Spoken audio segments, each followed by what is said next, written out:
प्रदान करके हम सबको कृपा करेंगे। प्रोफेसर मार्कंडेय तिवारी जी, आदरणीय विनय ठाकुर जी, आदरणीय शिवादित्य जी और सभी योग प्रेमी बंधु भगिनी।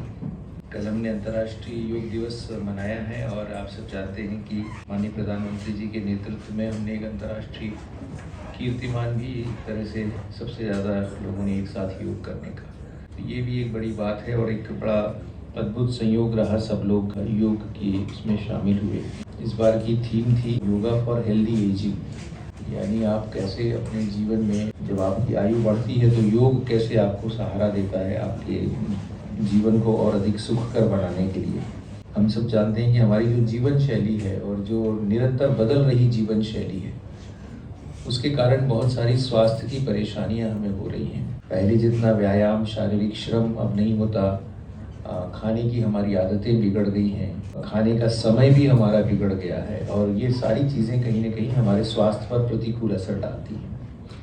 तो एक तरफ तो ये विरोधाभास है कि आपके पास इस समय बहुत श्रेष्ठतम सुविधाएं, श्रेष्ठतम खाद्य सामग्री है, बहुत सारी चीज़ें जो पहले एक समय में लोगों को उपलब्ध नहीं होती थी आज बहुत सहज रीति से खाने पीने की चीज़ें उपलब्ध हो रही हैं, लेकिन उसका सही ढंग से आपके शरीर में विनियोग कैसे हो, शरीर में उसका उपयोग कैसे हो, इसके बारे में जो हमारी एक यंत्रणा थी प्राचीन काल की, उस यंत्रणा का सही उपयोग आज नहीं हो पा रहा है और इसके कारण बहुत सारी समस्याएं हो रही हैं। एक और बहुत महत्वपूर्ण बात है वो ये है कि हमने खान पान की दृष्टि से, जीवन शैली की दृष्टि से यानी लाइफस्टाइल की दृष्टि से और आधुनिक टेक्नोलॉजी के कारण बहुत सारी ऐसी चीज़ें अपना ली जो हमारी भारत की जलवायु, भारत के वातावरण, भारत की पूरी सामाजिक संरचना के अनुकूल नहीं है।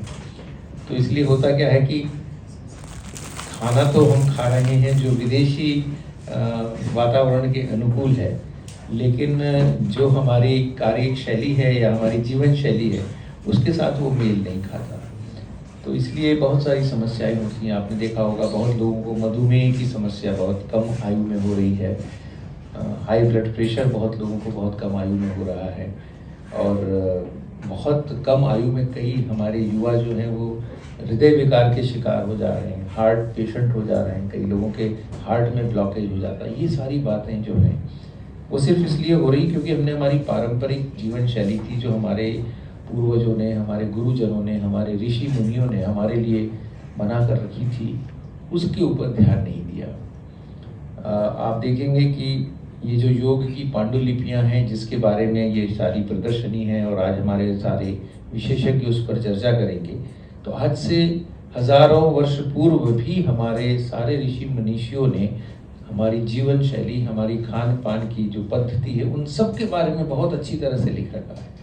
और अगर आप छोटी छोटी चीज़ों का भी ध्यान देते रहें तो आपको मालूम पड़ेगा कि ये सारी चीज़ें हमारे जीवन को सुखकर बनाने के लिए, स्वस्थ बनाने के लिए बहुत अधिक कारगर है। शायद बहुत कम लोगों को मालूम हो कि 100 से अधिक ऐसी पांडुलिपियां हमारे यहाँ उपलब्ध हैं जो सिर्फ और सिर्फ खान पान के बारे में बताती हैं। खाद्य कैसे खाया जाए, कौन सी चीज़ किसके साथ खानी है, कब खानी है, क्यों खानी है, क्या आपका अनुपात होना चाहिए, इन सब के बारे में हमारी पांडुलिपियों में लिखा हुआ है। तो ये सब चीज़ें लोगों के प्रकाश में आए, लोग उसको पढ़ें, देखें, ध्यान से देखें और उनमें से अपने जीवन शैली को सुधार सकें। इस दृष्टि से ये प्रदर्शनी और हमारी आज की चर्चा बहुत महत्वपूर्ण है। मैं देखता हूँ कि निश्चित तौर पर युवाओं के अंदर भी अगर हम इसके बारे में जागृति फैलाते हैं तो बहुत अच्छा होगा, क्योंकि आज जो युवा 10 से 15 साल की आयु के हैं वो ही युवा आज से 20 साल बाद इस देश के कर्णधार बनेंगे। तो उन युवाओं को न सिर्फ अच्छा उनका बौद्धिक विकास हो, उनका इंटेलेक्चुअल डेवलपमेंट हो, पर उनका फिजिकल डेवलपमेंट भी अच्छा हो, शरीर का भी विकास अच्छा हो, उनका स्वास्थ्य अच्छा रहे, इसके बारे में भी हम सबको ध्यान देना चाहिए। और इंदिरा गांधी राष्ट्रीय कला केंद्र में हमेशा इस तरह के चिंतन को प्रोत्साहन दिया गया है, बढ़ावा दिया गया है, जो हमारी परंपरा को हमारे भविष्य से जोड़ता हो। कला निधि विभाग ने बहुत महत्वपूर्ण पांडुलिपियां संजो कर रखी हैं और उनके माध्यम से लगातार हम लोग नए नए प्रकाशन करके इस बारे में चेतना भी जागृत करते हैं। तो मैं प्रोफेसर रमेश गौर जी को और उनकी पूरी टीम को बहुत बधाई देता हूँ जिन्होंने ये संगोष्ठी यहाँ रखी है। और आप सबको ये आग्रह भी करता हूँ कि आप सब ये प्रदर्शनी खुद तो देखें ही, लेकिन इसके बारे में बाहर भी प्रचार प्रसार करें। सोशल मीडिया के माध्यम से हम इन पांडुलिपियों के बारे में लोगों को बता सकते हैं। हो सकता है कि हम छोटी छोटी सी रील्स बनाकर इसके बारे में जागृति फैलाएं कि ये पांडुलिपि है। पूरी प्रदर्शनी के बारे में बताएं, किसी एक विशेष पांडुलिपि के बारे में बताएं कि आप जानते हैं इस पांडुलिपि में ये बात लिखी है, क्या आप जानते हैं इस पांडुलिपि में खाने के बारे में ये बात लिखी, क्या आप जानते हैं कि इस पांडुलिपि में सोने के बारे में ये बात लिखी है। श्वसन क्रिया, आपको बहुत सामान्य सी बात बताएं, योगाचार्य हमारे दोनों तरफ दो तीन बड़े बड़े विद्वान बैठे हैं, मेरे जैसा अज्ञानी क्या बताएगा, लेकिन बहुत सारे लोगों को सांस लेना भी ठीक से नहीं आता। जब आप पहली बार योग की क्लास में जाएंगे तो योगाचार्य आपको सबसे पहले सांस लेना बताते हैं। अब आपको मालूम है कि अगर आप सांस नहीं लें तो 5 मिनट में, अगर आप सांस नहीं लें 2 मिनट ही सांस नहीं लें तो आपका क्या होगा, आप मालूम बताने की अलग से आवश्यकता नहीं है। लेकिन फिर भी हमको सांस लेना भी ठीक से नहीं आता। तो हमारे पूर्वजों ने सांस कैसे ली जाए, उसका श्वसन क्रिया का क्या लाभ हानि है, श्वसन क्रिया कैसे होती है तो आपका पूरा का पूरा शरीर कैसे उससे लाभान्वित होता है, इसके बारे में बहुत सारी सिद्धांत हैं, बहुत सारी बातें हैं। ठीक से खड़ा रहना, अब हम सबकी आदतों में है कि हम सब लोग 4-4, 6-6 घंटे, 8-8 घंटे बैठे रहते हैं, बिना कुछ किए भी बैठे रहते हैं, यानी शारीरिक श्रम नहीं करते। बौद्धिक श्रम करते हैं पर शारीरिक श्रम नहीं होता हमारा, फिर बैठे रहते हैं। तो फिर बहुत ज़्यादा देर बैठने से आपको क्या परेशानियां हो सकती हैं, इसके बारे में भी बताया है। देर रात को खाने से क्या परेशानियां होती हैं, इसके बारे में भी बताया है। अगर आज कोई योग का आविष्कार करे तो वो ये भी बताएंगे कि बहुत सारी रील देखने से क्या होता है, इसके बारे में भी कोई आविष्कार करेंगे और आपको बताएंगे कि लगातार आप 4 घंटे रील देखेंगे तो आपको क्या परेशानी होगी। पर मैं शारीरिक विकार तो नहीं जानता, लेकिन रील बहुत ज़्यादा देखने से मनोविकार तो होता ही है, ये तो मैं निश्चित तौर पर कह सकता हूँ। इसके लिए किसी अलग से विशेषज्ञ से पूछने की आवश्यकता नहीं है। तो ये भी जैसे हम डिजिटल टेक्नोलॉजी की भाषा में कहते हैं कि बहुत सारी चीज़ों को आपको डीक्लटर करना होता है, तो योग आपको डीक्लटर कैसे करना ये भी बताता है। तो ये सब बहुत महत्वपूर्ण एक हमारी जो परंपरा है उसके बारे में आज चर्चा होगी। हमारे सारे विशेषज्ञ इसके बारे में बताएंगे और मैं आप सभी से, जो आप सब हमारे सहयोगी हैं, उनसे मैं आग्रह करूंगा कि 2 चीज़ें, एक तो योग सिर्फ 21 जून के लिए नहीं है, योग आपके जीवन में हर दिन के लिए है। तो अगर आप हर दिन योग करेंगे तो आपको सिर्फ 21 जून को योग दिवस अलग से मनाने की बहुत अधिक आवश्यकता नहीं पड़ेगी, क्योंकि आपके लिए हर दिन योग करना बहुत आवश्यक है। और दूसरी चीज़, इस बात का जितना अधिक आप प्रचार प्रसार करेंगे, आप उतना अधिक इस समाज का, इस देश का और इस विश्व का कल्याण करेंगे। बहुत बहुत धन्यवाद। आपके वक्तव्य में विशेष रूप से अन्नम ब्रह्ममस्ति इसके मूल विषय को सुंदर तरीके से हमारे सामने रखे, इसलिए आपका बहुत बहुत धन्यवाद। कुछ महीनों के अंदर वो हमारे सामने प्रकाशित होने के लिए तैयार रहेगी। ऐसे और भी कई ऐसे विषय हमने चूज किए हैं जहाँ पर उनका आगे ट्रांसलेशन हो, उनका आगे जो, क्योंकि इनके जो कंटेंट्स हैं वो जिन लिपियों में लिखे हुए हैं आम आदमी उसको नहीं पढ़ सकता। तो और इसमें सबसे बड़ी हमारी कोशिश रहती है कि जो विषय विशेषज्ञ हैं उनको भी शामिल किया जाए।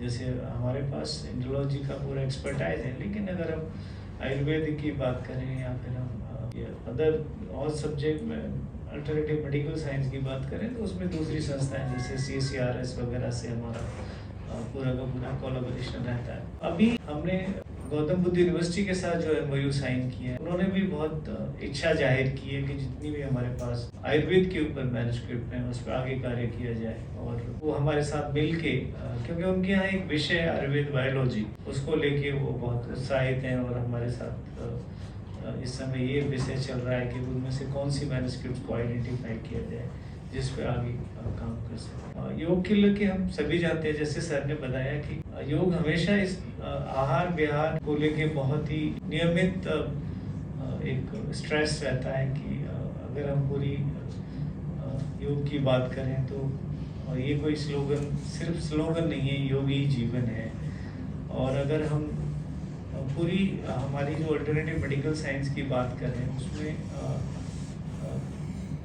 इतना इंटीग्रेशन है सभी विषयों को लेके, जो चाहे वो वेलबींग हो, चाहे उसमें डाइट हो, चाहे उसमें मेंटल हेल्थ हो, चाहे फिजिकल हेल्थ हो, सबका एक बहुत सुंदर इंटीग्रेशन है। और ये सब पांडुलिपि हमें वही जानकारी देती है।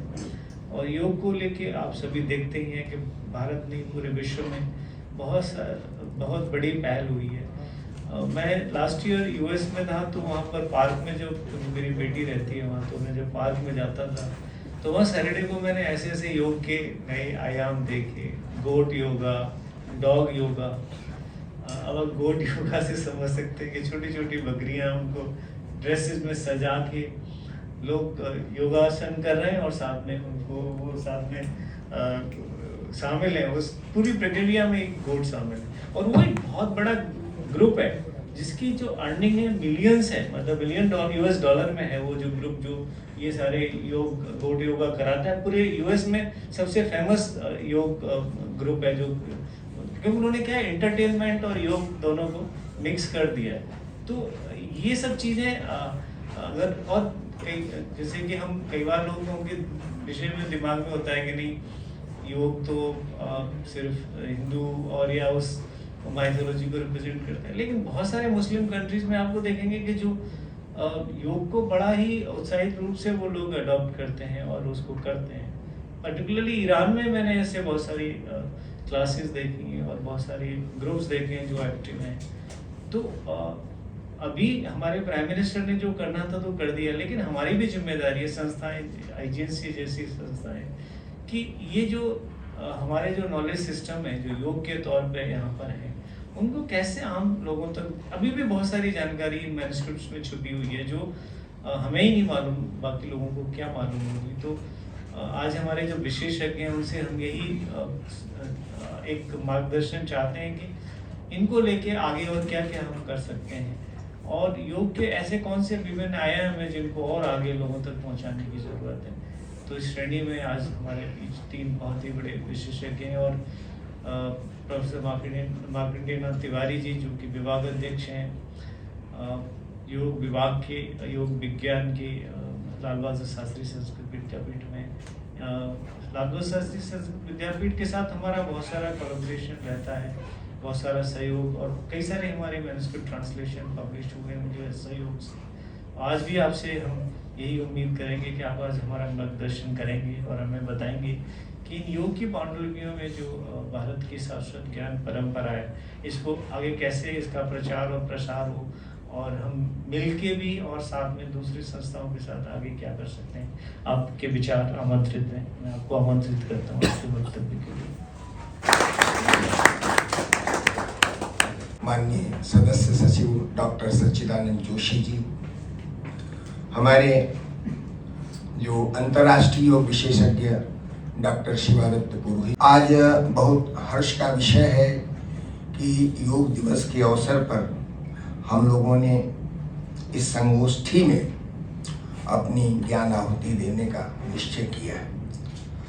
वास्तव में अभी जोशी सर ने कहा कि समय की परिस्थितियों के अनुसार समस्याएं उत्पन्न होती हैं। आज की समस्या जो जैसे रील देखने की समस्या है या अन्य समस्याएं हैं, उन समस्याओं के समाधान के लिए उसी प्रकार की जो है कि उस प्रकार की पद्धतियां हमें विकसित करनी होंगी। हमारे सर ने कहा कि जिस प्रकार हम जो है जब रील देखते हैं तो मानसिक विकार तो होता है, शारीरिक विकार होता है, शारीरिक विकार भी होता है। उस प्रकार के रील्स का जब प्रदर्शन होता है, तरह तरह के मनोभाव आते हैं, और वैसे भी मनोभाव आते हैं जो सुखात्मक भी हैं, अपने शरीर को सुख देते हैं और शरीर को दुख भी देते हैं। इसलिए आध्यात्मिक दुख के निवारण के लिए जो योग है अत्यंत प्रशस्त है। और खास करके हम ये कहेंगे कि यह 12वां अंतर्राष्ट्रीय जो योग दिवस मनाया गया कल, वास्तव में जो है सूर्य जो है, भास्कर, भगवान भास्कर जो है, ये जगत की आत्मा है। सूर्य आत्मा जगतस्थ।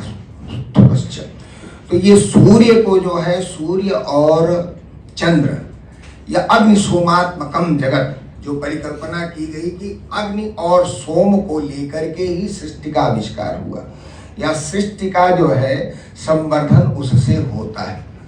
तो जिस प्रकार योग दिवस प्रारंभ हुआ, मुझे लगता है कि आज 12वां वर्ष हम मना रहे हैं। तो हमारे जो योग के, जो सूर्योपासना के जो 12 आसन हैं, वह आसन आज पूर्ण हो गए। इस रूप में इस पूर्णता को हमने प्राप्त कर लिया है कि आज हम संपूर्ण विश्व में प्रतिष्ठित हो गए हैं योग के माध्यम से। और जब कोई भी राष्ट्र देखता है तो हमें योग की दृष्टि से देखता है, क्योंकि उसे जो है अपने आध्यात्मिक दुख को दूर करने का जो सबसे बड़ा उपाय लगता है वो योग ही। हालांकि जब हम जाते हैं दुखत्रय की बात करते हैं तो उससे आध्यात्मिक तो है ही, आदि भौतिक दुख का भी निवारण हो सकता है। आदि भौतिक दुख, आज जो युद्ध की विभीषिका चारों तरफ बनी हुई है, उस विभीषिका को यदि रोकना है तो योग ही उसमें जो है सहायक हो सकता है। और इस प्रकार जो है आधिदैविक इस रूप में है कि जो संसार में विप्लव हो रहे हैं वो संपूर्ण ब्रह्मांड को प्रभावित कर रहे हैं। ऐसा नहीं हम युद्ध करते हैं या हमारे विचार कलुषित होते हैं, हमारे विचारों में सामंजस्य नहीं होता है। क्या होता है? उसका प्रभाव जो है जिस भूमि पर हम रहते हैं उस पर पड़ता है। और इसीलिए हमारे यहाँ ब्रह्मांड की परिकल्पना है कि 7 लोक ऊपर और 7 लोक नीचे, भू भुवः स्वः महाजनः तपः सत्यम। और जब नीचे आते हैं तो अतल वितल सुतल रसातल पाताल इत्यादि की जो है परिकल्पना की गई है। तो हमारा यह शरीर जो है जन्म जन्मांतर के कर्मों से मनुष्य के रूप में जो है यह प्राप्त हुआ है। और बड़े ही जिस प्रकार की हमने तपस्या की होगी, जो हमारी धार्मिक एक व्यवस्था है कि 84 लाख योनियां रही, और 84 लाख योनियों में घूमते घूमते घूमते हम जो है मनुष्यत्व को प्राप्त करते हैं। परंतु वास्तव में हम मनुष्यत्व को प्राप्त करते हैं कि नहीं करते हैं, और उसकी प्राप्ति के लिए जो सबसे बड़ा साधन है वो योग है। तो हम जो है वास्तव में यदि किसी को मनुष्य बनाना चाहते हैं, मनु के वंशज बनो संयमी, तो वह संयम हम धारण करना चाहते हैं। योग की जो अवधारणा है संयम, वो कहते हैं कि धारणा ध्यान समाधि, यह जो है योग के जो है अंतरंग साधन है।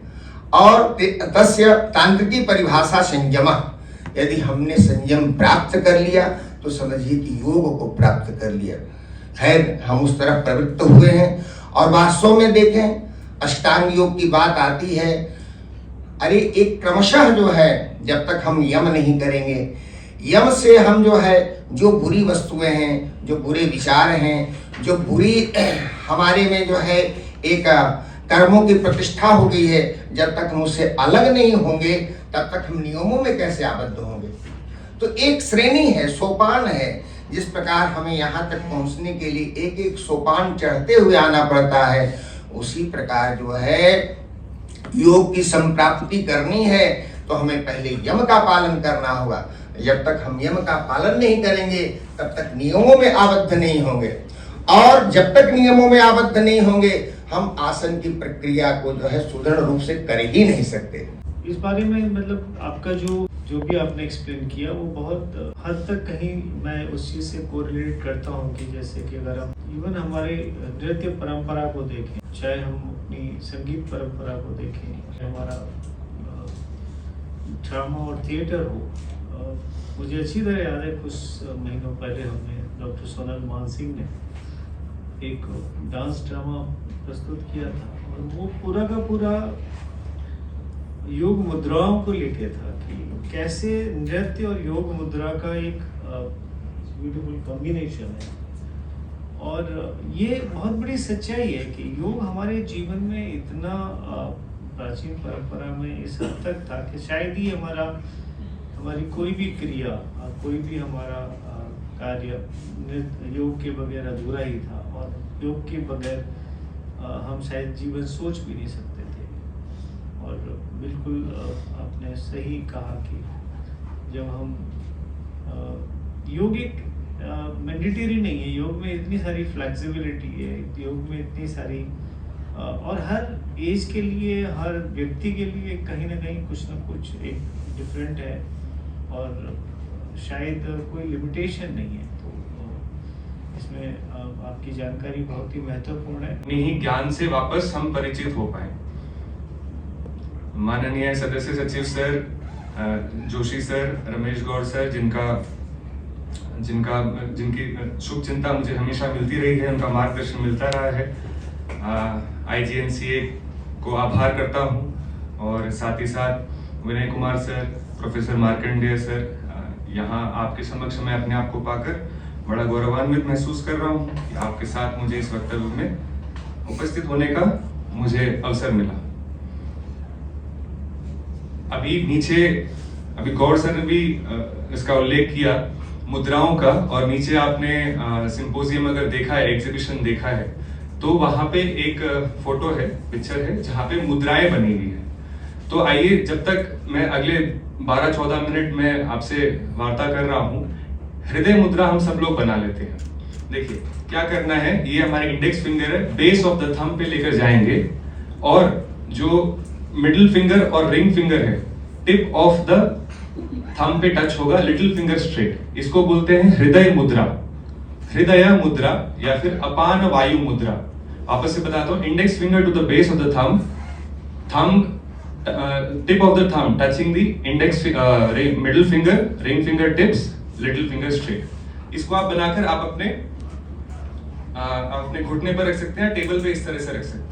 हृदय मुद्रा, अच्छा ऊपर की ओर रखिएगा। इससे क्या होता है, लो बीपी या हाई बीपी अगर है तो आपको समानांतर होने लगेगा। ये बहुत ही इफेक्टिव है हमारे कार्डियोवैस्कुलर हेल्थ के लिए, हमारे हार्ट हेल्थ के लिए स्पेशली सर बहुत बहुत कारगर है। This is also very natural pain killer. तो अभी हम लोग इस मुद्रा को बना के रखते हैं, फिर अंत में आप मुझे बताइएगा आपको कैसा महसूस हो रहा है। इस साल की जो अंतर्राष्ट्रीय योग दिवस की जो थीम है वो है योगा फॉर हेल्दी एजिंग। आप सभी लोगों से प्रश्न है और मनी मन आप इसका उत्तर आप करें, एजिंग कब शुरू होती है? हम ये देखना चाहिए कि एजिंग कब शुरू हो रही है। मुझे लगता है एजिंग तभी शुरू है जब जो जीव है जो माँ के गर्भ में तब आता है, तभी से हमारी एजिंग शुरू हो जाती है ना। तो क्वेश्चन इज हम इसको कितना एक्सटेंड कर सकते हैं, हम इस एज को कैसे जी सकते हैं।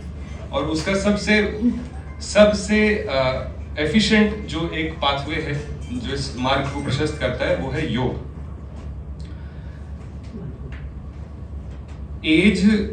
एजिंग इज नॉट लाइक कि आपने एक दिन आप 60 हो गए तो आप एज हो गए। It is not a chronology. ये धीरे धीरे ये निरंतर प्रोसेस है, तो इसीलिए निरंतरता बहुत जरूरी है। तो योग अभ्यास के लिए कुछ गुण, कुछ हमें ऐसी क्वालिफिकेशंस हमें चाहिए जो आवश्यक है कि हम योग मार्ग पे हम बने रहें। तो हठ योग हमें क्या बता रहा है, उत्साहात् साहसा धैर्य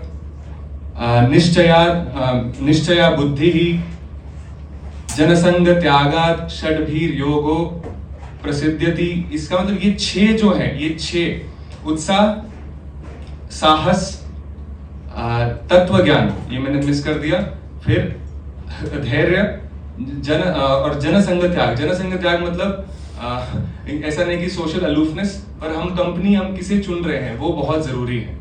तो इस तरह की ये कुछ क्वालिफिकेशंस हैं जो हठ योग हमें बता रहा है। मैं इस बार एजिंग के ऊपर बात करना चाहता हूं और इस उपलक्ष्य के लिए मैं कई रिसर्च पेपर ऐसे पढ़ रहा था और आप लोग भी जानकर बहुत हैरान होंगे कि जैसे अभी मार्कंडेय सर ने भी बताया कि एजिंग किस तरह से रुकती है, किस तरह से हम अपने एज को अच्छे से, how well we can age. कुछ रिसर्च है, एम्स का एक रिसर्च है, उन्होंने 12 हफ्ते का एक रिसर्च किया लाइफस्टाइल इंटरवेंशन पे, योग आधारित लाइफस्टाइल इंटरवेंशन पे उन्होंने रिसर्च किया। तो उन्होंने पाया टीलोमेयर क्या होता है, हमारे डीएनए में जो क्रोमोसोम होते हैं उनके अंत में एक टिप होती है। ये बेसिकली क्या करता है, हमारे सेल सेल अपने आप को मल्टीप्लाई करे, डिवाइड करे, उसको सक्सेसफुली करने के लिए टीलोमेयर की बहुत अत्यंत आवश्यक है। और इसके बिना जेनेटिक, जैसे सेल एक डिवाइड एक सेल है, इसी के जैसा दूसरा सेल बनना जरूरी है। तो अगर वो संभव है तो टीलोमेयर की वजह से ही है। अब हम कितना लंबा जीते हैं, कितना अच्छा जीते हैं, वो टीलोमेयर की लेंथ पे और उसकी क्वालिटी पे डिपेंड करेगा। तो रिसर्च ने पाया कि योग के अभ्यास से टीलोमेरेज, जो एंजाइम टीलोमेयर को रिपेयर करती है, उसकी क्षमता बढ़ती है, कोलेस्ट्रॉल कम होता है और ऑक्सीडेटिव स्ट्रेस, यानी कि वो प्रक्रिया जो हमें बुढ़ापे की ओर ले जाती है, वो कम होती है। अभी जैसे मार्कंडे सर बता भी रहे थे जेनजी, और ये बात सही है। कल अंतर्राष्ट्रीय योग दिवस के उपलक्ष्य में भी मैं एक दूसरे कार्यक्रम में यही बात कर रहा था, वहां पे भी पैनलिस्ट यही बोल रहे थे। आज जैसे जो यूथ है वो है 20 वर्षीय, परंतु एनर्जी उनकी जैसे 40 वर्षीय हो, इस तरह से। तो ये क्या हो रहा है, क्योंकि ना खान पान सही है, ना निद्रा सही है, ना समय उनकी कोई समय सीमा का कोई अता पता नहीं है। तो उसकी वजह से ऑक्सीडेटिव स्ट्रेस होता है, जिसकी वजह से you look much more older than you are actually, और you feel very tired, fatigue फील होता है। दूसरा एक रिसर्च देखें प्राणायाम के ऊपर, अगेन फिर से टीलोमेयर के ऊपर बात कर रहे हैं कि प्राणायाम का अगर हम अभ्यास करते हैं 2018 में, ये भारत के ही रिसर्च में आपको बता रहा हूं, तो टीलोमेयर की जो लेंथ है वो लंबी होती है। एक रिसर्च और बताना चाहूंगा, यूनिवर्सिटी ऑफ कोवेंट्री और बाकी हार्वर्ड एफिलिएटेड इंस्टीट्यूशंस में 846 पार्टिसिपेंट्स पे 18 स्टडीज करे गए, और लॉन्जेविटी के ऊपर क्या असर पड़ता है, माने कितना हम लंबा जिएंगे, उसके ऊपर क्या असर पड़ता है, उसके उन्होंने जब बायोलॉजिकल मार्कर्स देखे तो उन्होंने पाया कि योग लॉन्जेविटी को बढ़ाता है। ये सब मैं क्यों बता रहा हूं, क्योंकि आजकल हम लोग बहुत ही लॉजिकल है, हमें सभी तरह का हमको एविडेंस चाहिए, हम जानना चाहते हैं क्यों भाई मैं योग क्यों करूं, है ना सर। तो हम फायदा भी देखते हैं कि योग मैं क्यों करूं, चलिए इसी फायदे के बहाने ही योग के मार्ग पे आ जाएं। मेरे पिताजी ने मुझे 8वीं कक्षा में सूर्य नमस्कार सिखाया था, तब मैंने केवल एक व्यायाम के रूप में उसको जाना। जब मैंने वो किया तो मैंने पाया कि ये व्यायाम तो है नहीं, व्यायाम तो शुरुआत मात्र भर है, स्वास्थ्य तो इसका बाय प्रोडक्ट है। जैसा अभी सर भी बता रहे थे, स्वास्थ्य, व्यायाम, अच्छा दिखना, सुंदर दिखना, हेल्दी एजिंग, ये सब योग के बाय प्रोडक्ट है। पर यस, ये सारी चीजें, ये सारे आयाम आवश्यक भी बहुत हैं। तो मॉडर्न रिसर्च एम्स से, हार्वर्ड रिलेटेड एफिलिएटेड हॉस्पिटल से, अंतरराष्ट्रीय जो एंटी एजिंग जो साइंटिस्ट्स हैं, उन्होंने पाया कि inflammation, oxidative stress, brain health, mobility और ऑटोनॉमिक बैलेंस प्रमोट करने में योग एकदम सबसे अव्वल दर्जे की एक मोडालिटी है। अगर आप उसको आप वैसा देख रहे हैं तो उसे हमें जरूर अडॉप्ट करना चाहिए। ये तो हो गई स्वास्थ्य के एक पर्सपेक्टिव से, हमने छोटी सी चर्चा करी। योग का मार्ग कैसा होना चाहिए, अभ्यास कैसा होना चाहिए, तो महर्षि पतंजलि बता रहे हैं कि सतु दीर्घ काल नैरंतर्य सत्कारा से वितो दृढ़ भूमि ही। तो दीर्घ काल, नैरंतर्य और सत्कार से तब हमारे दृढ़ भूमि, we will make a solid foundation for ourselves. और सॉलिड फाउंडेशन क्यों चाहिए, ताकि जब हम सीनियर ईयर्स में हो तब हम हेल्दी एजिंग से आगे बढ़ पाए। और तो उसकी दृढ़ भूमि अगर हमें बनानी है तो दीर्घकाल यानी कि लंबे समय तक निरंतर और बहुत डिवोशन से, बहुत आदर सम्मान से हमें योग का अभ्यास करना होगा।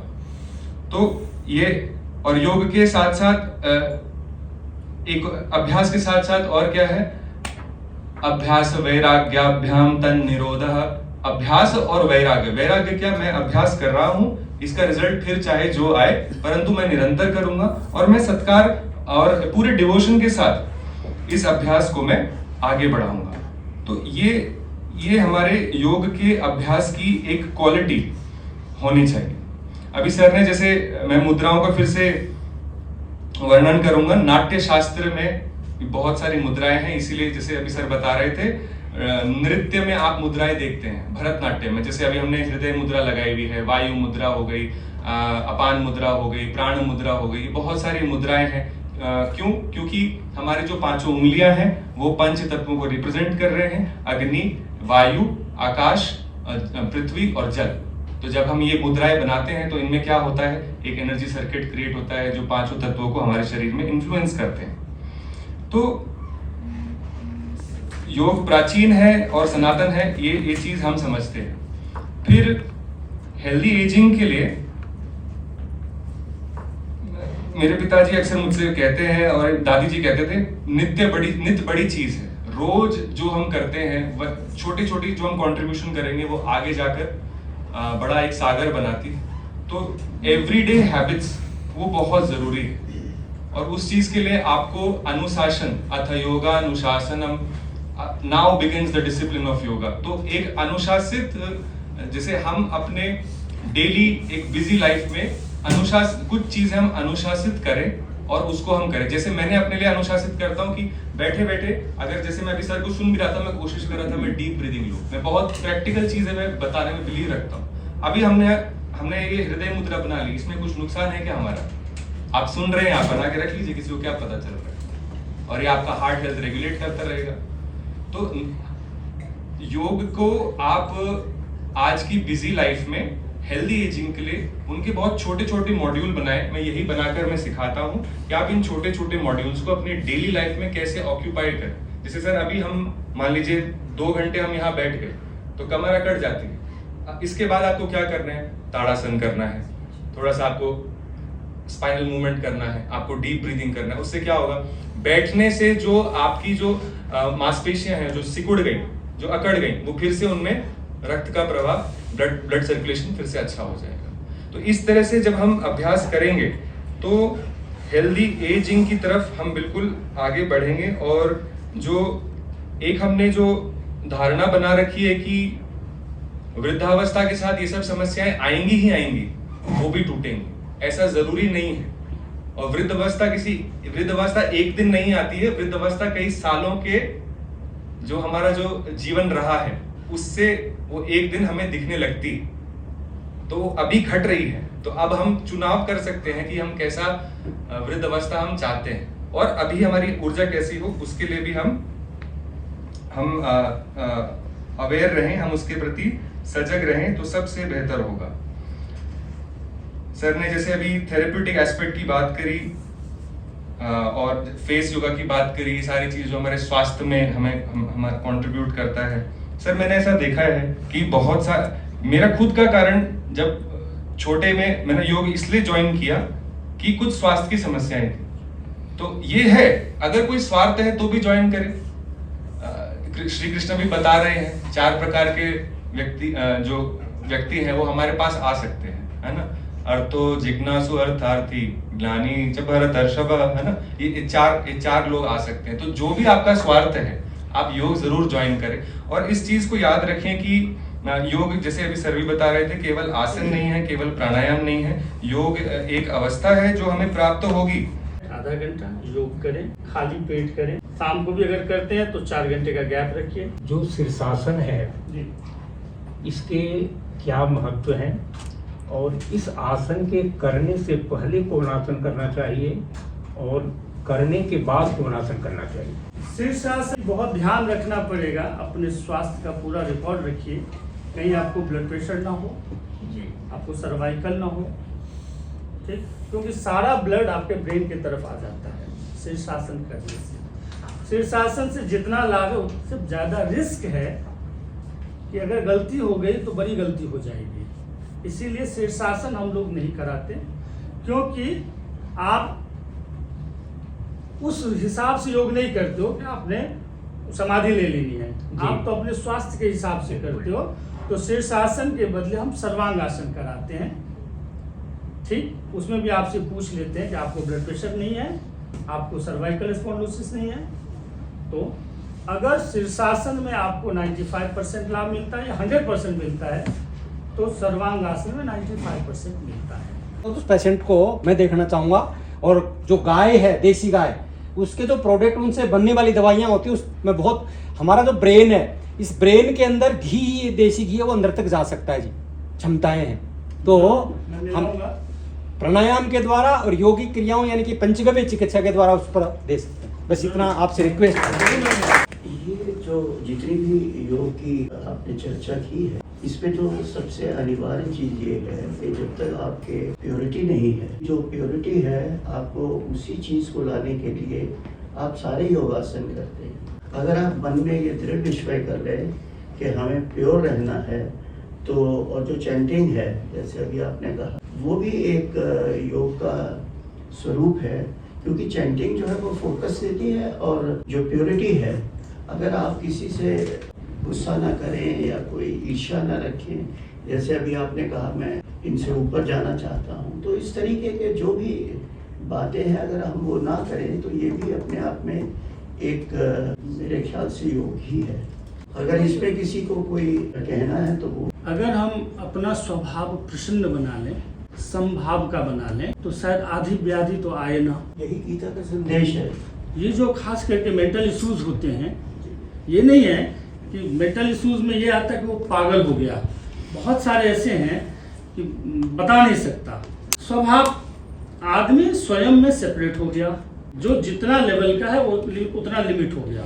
हम आराम तलब हो गए, हम रिमोट से टीवी चलाते हैं, उठ के नहीं जाते हैं टीवी चलाने। हम डल्लप के बेड पे सोते हैं, कमर लेके बैठे हुए हैं। हम वेस्टर्न पॉट यूज़ करते हैं तो घुटना लेके बैठ गए, ठीक। हम 10 कदम नहीं चलते हैं, बहुत कुछ हो गया तो ट्रेडमिल घर में ले आए और उस पर सैर कर लिया, ठीक। हम बिना एसी के नहीं रह सकते, वो तो गया टाइम। तो फसाद तो हमने खुद किया है ना, ठीक। स्वभाव हमारा सौम्य हो जाए, प्रसन्नता। मैं एक चीज़ और बताता हूँ, यहाँ पे लोग ना, मैं अपने क्लास में चर्चा करता था, हमको छींक आता है ना, तो कहते हैं कि वेग है, वेग को नहीं रोकना चाहिए। क्यों सर? वेग नहीं रोकना चाहिए। हाँ, हमको जब छींक आता है ना तो हम ऐसे चलते, क्यों? ये बैड मैनर्स है सर। जब हमको छींक आता है ना तो आपका छत जो है ना वो गूंज जाए। कहते हैं कि जब कोई अटैक होता है, कोई वायरस हमारे अंदर आने को होता है, तो नाक जो है ना वो उसको पहले लड़ता है, उससे जब नहीं रुकता है तो छींक के रूप में उसको भगाता है। लेकिन हम बैड मैनर्स है। आप क्या सोचोगे? उबासी आई है सर तो बाहर नहीं निकलना चाहिए, क्यों? बैड मैनर्स है। डकार आएगा ना तो बैड मैनर्स है, अरे निकालो यार, वो वायु है, ठीक। तो कहीं ना कहीं हम स्मार्ट हो गए।